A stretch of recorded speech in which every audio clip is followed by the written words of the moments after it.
Olá, foi lá em 14 de julho que acabou a 5ª temporada da Fórmula E e que definiu o primeiro bicampeão da história da categoria de carros elétricos.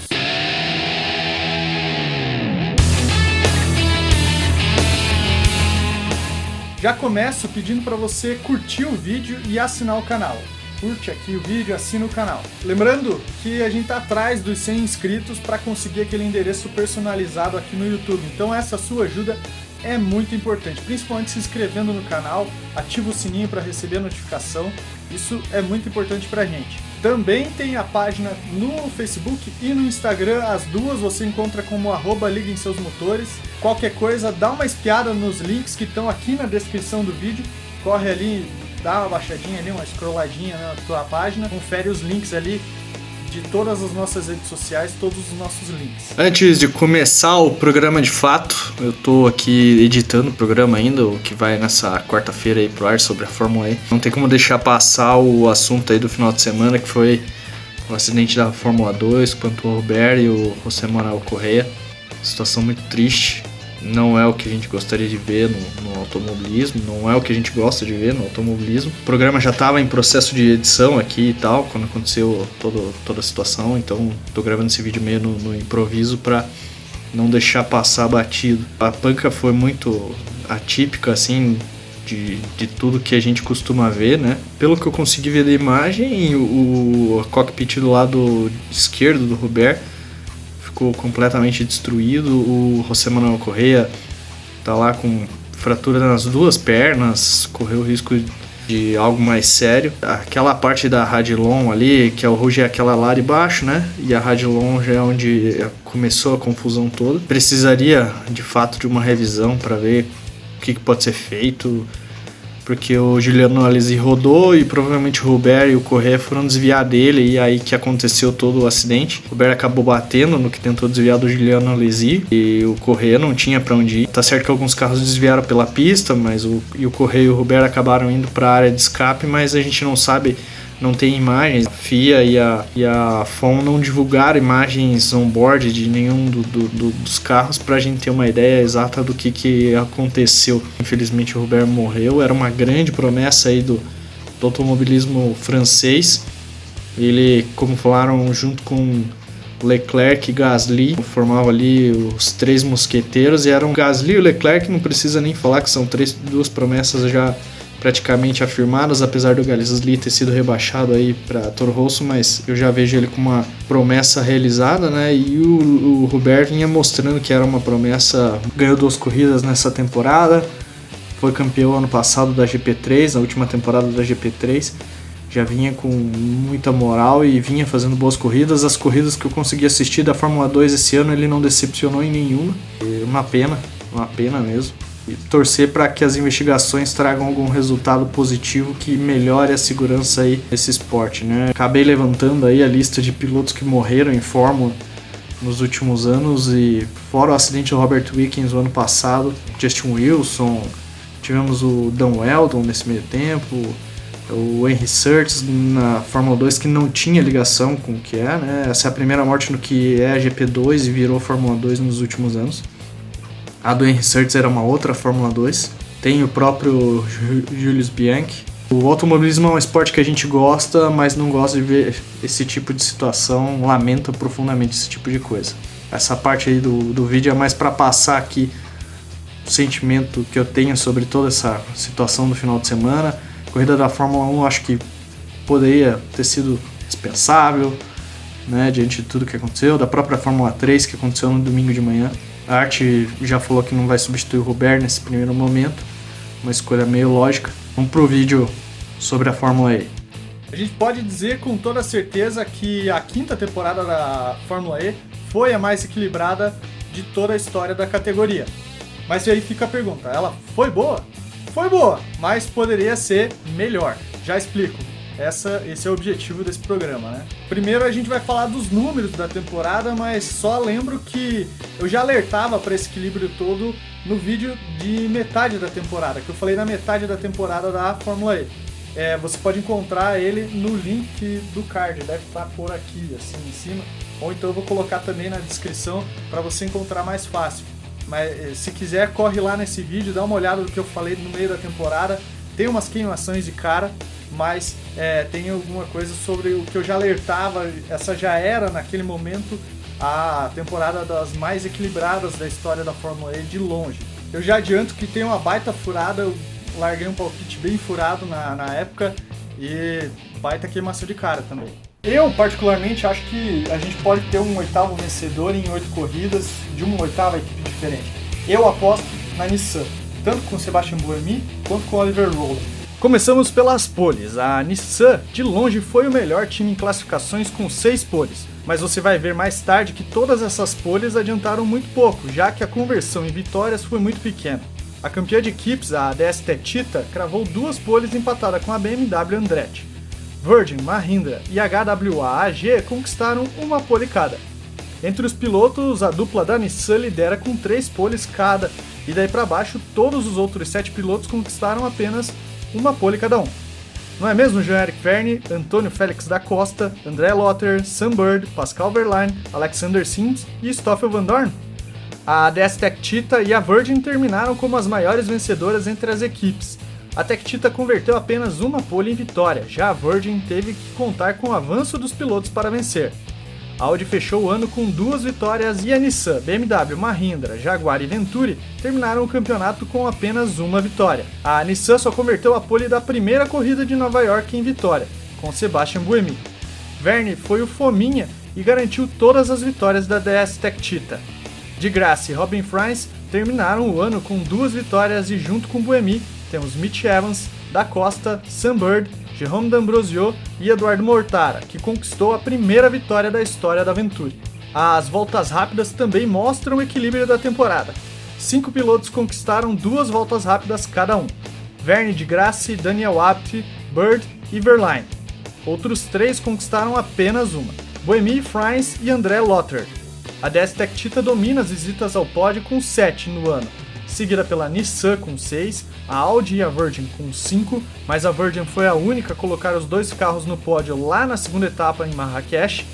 Mahindra, Jaguar e Venturi têm 3 pódios cada, e a estreante HWA fechou o ano com 1 pódio de Stoffel Vandoorne. Entre os pilotos, o campeão Jean-Eric Vergne mostrou que a regularidade dele no pódio foi decisiva para o campeonato virar em favor dele. Foram 5 do francês. Buemi, Fries e Da Costa conquistaram 4 cada um.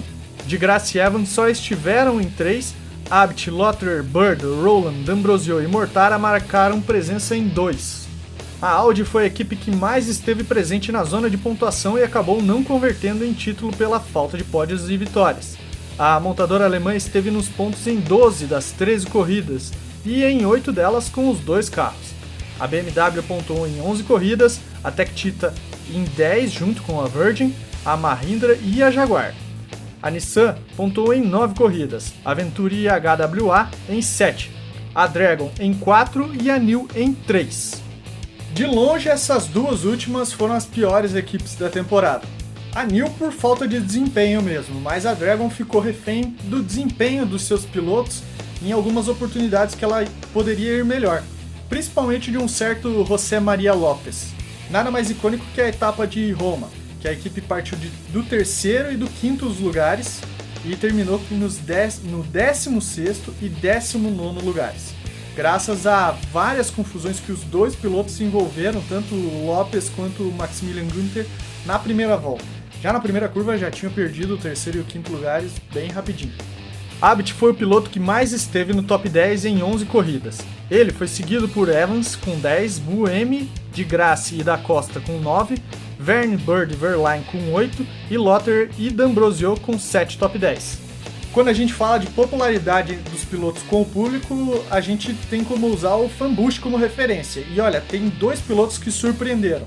Da Costa e Vandoorne conseguiram um fanboost em todas as etapas. Só Lucas de Grassi tinha conseguido algo parecido na 3ª temporada, de 2016 e 2017. Na época, aquela temporada teve 12 etapas e o brasileiro conquistou fanboost em todas. Ou seja, a marca de Da Costa e de Vandoorne já é um recorde da categoria. Buemi, Abt, de Grassi, Felipe Massa, Wehrlein, D'Ambrosio e Petito Lopes conquistaram o fanboost ao longo da temporada.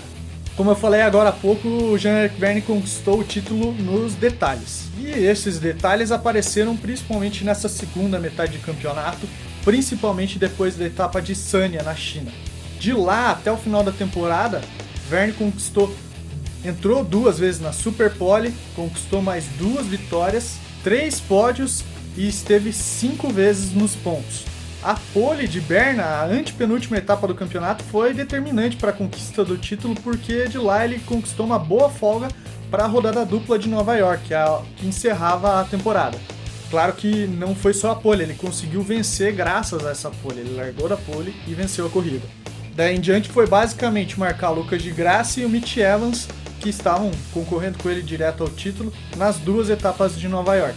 O grande ponto negativo da temporada para o Jean-Eric Vergne foi a tentativa de manipular o resultado na penúltima etapa do ano, a primeira na rodada dupla de Nova York. Depois de ver o Lotter com problemas no carro, várias avarias por causa de toques na primeira volta, ele não fez cerimônia em pedir pelo rádio para todo mundo ouvir que a equipe pedisse para o Lotter parar o carro na pista para chamar o safety car. A mensagem foi prontamente ignorada pelo engenheiro da Tech Cheetah, mas o 1 dia de trabalho comunitário por essa tentativa de manipulação de resultado eu acho que ficou bem barato.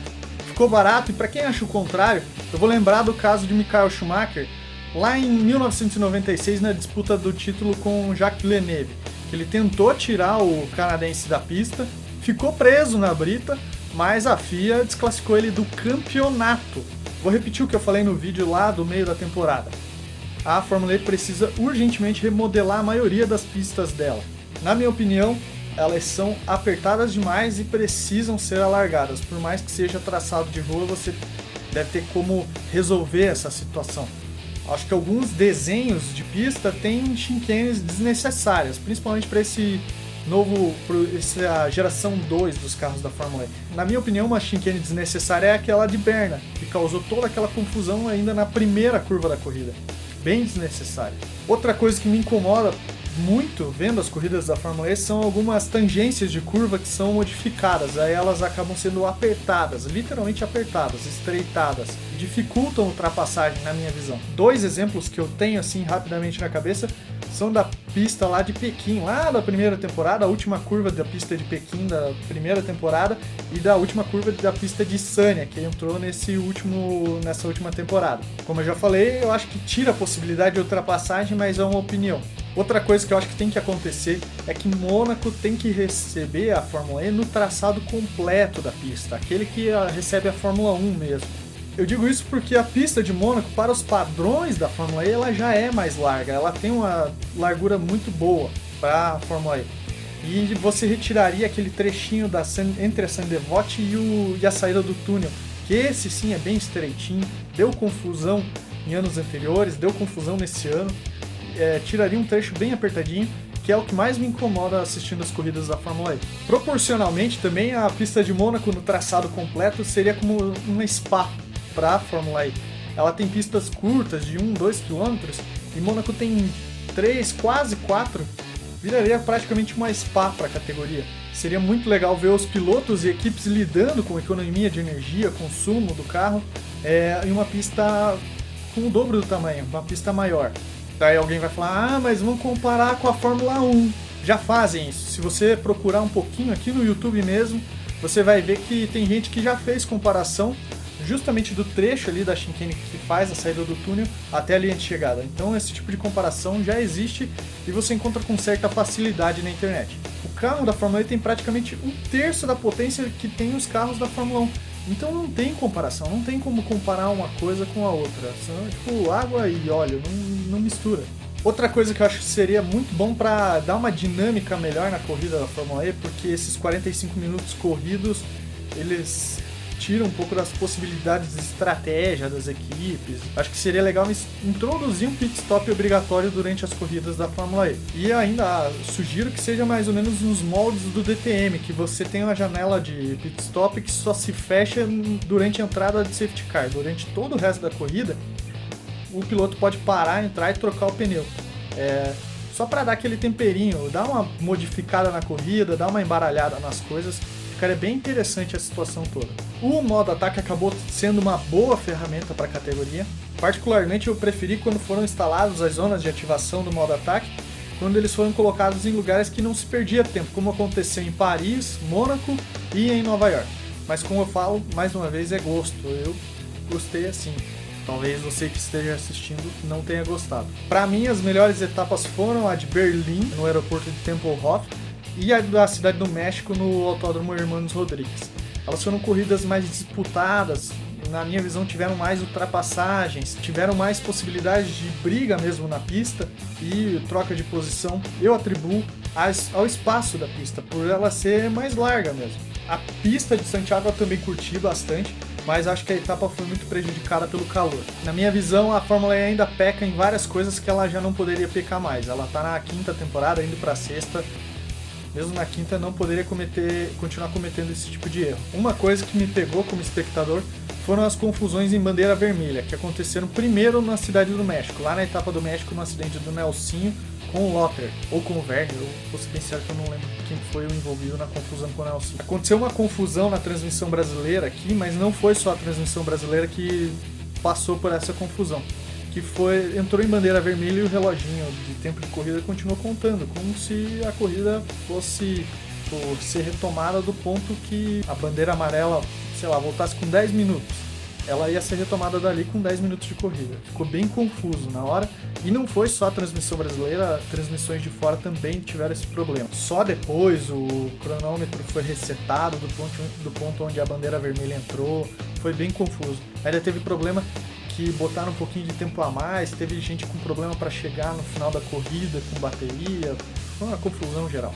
Para completar toda essa confusão, não basta a confusão da Cidade do México, teve uma sequência de corridas com bandeira vermelha e que aconteceram a mesma coisa. Aconteceu isso em Hong Kong e Sanya.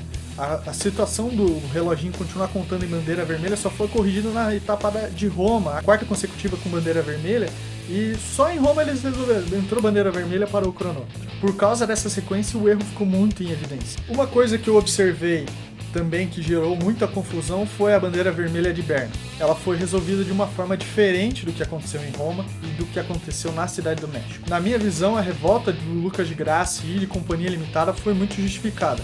Eu achei que demoraram para solucionar o problema e resolveram de uma forma muito confusa. E agora eu vou puxar uma reclamação que já vem da primeira temporada. A Fórmula ela se comunica muito por redes sociais, pelo site, mas ela precisa se comunicar melhor com o público e com a imprensa. Por exemplo, quando os pitstops tinham um tempo específico, por exemplo, tem que ficar 2 minutos parado nos boxes, eles não anunciavam o tempo antes. E aí agora a gente tem tido esse tipo de problema com as punições. Claro que a demora na resolução do problema das punições, a demora é da FIA, não da categoria, mas acaba refletindo, respingando na categoria. E seguindo um exemplo da MotoGP que a Fórmula 1 tem seguido, eu acho que as transmissões da Fórmula E precisam ter um pouquinho mais de informação, trazer mais essa informação para o público que está assistindo a corrida. Com tarjinha lá, ó, fulano de tal está sendo investigado, ou fulano de tal, sei lá, avisar mais, informar melhor o público que assiste a corrida. A Fórmula 1 padecia um pouco desse problema, fez uma modificação muito importante nas 2 últimas temporadas, ficou legal e a MotoGP é especialista nisso, faz de uma forma muito bacana. Na próxima temporada as provas já devem ser maiores, mas o que me preocupa bastante é a questão do gerenciamento de bateria, principalmente em etapas mais quentes. No Chile, no México, em Mônaco e nas etapas de Nova York não foi raro ver pilotos chegando com pouquíssima bateria, tipo 1% de bateria, com um macacão na mão ali, quase empurrando o carro. Para fechar, eu acho que a regra de tirar 1 kW por minuto de bandeira amarela vai ser meio confusa, vai gerar bagunça, confusão, vai ter gente reclamando nas redes sociais. Esse negócio não vai dar muito certo não. E já vou avisando você que acompanha o Ligue Seus Motores que a próxima temporada da Fórmula E vai ser tratada com mais amor e carinho pelo Ligue Seus Motores. Um vídeo sobre ela vai sair lá perto do início da 6ª temporada, até para esperar as coisas se assentarem, rolarem testes e tudo mais, as equipes definirem seus pilotos. Nesse momento que eu estou gravando o vídeo, mais ou menos metade das equipes tem alguma coisa definida, de nomes de pilotos, mais da metade do grid não tem, ainda não está definido, dos pilotos que vão ocupar os carros. Então isso aí eu vou fazer mais próximo de quando a sexta temporada estiver para começar. Eu sei que esse finalzinho de programa foi meio polêmico, mas aproveita, deixa a sua opinião, diz o que você acha da categoria, se você concorda com o que eu digo, se você discorda, diz o que você achou do vídeo, da temporada da Fórmula E, manda ver, solta o verbo aí nos comentários. Volto a reforçar o recadinho do início do vídeo, siga as nossas redes lá no Facebook e no Instagram, @liguemseusmotores, se inscreve no canal, curte o vídeo. Lembra que a sua ajuda é muito importante pra gente conseguir aquele endereço personalizado aqui no YouTube. Amanhã tem prévia do GP da Itália de Fórmula 1. Fique ligado com a gente.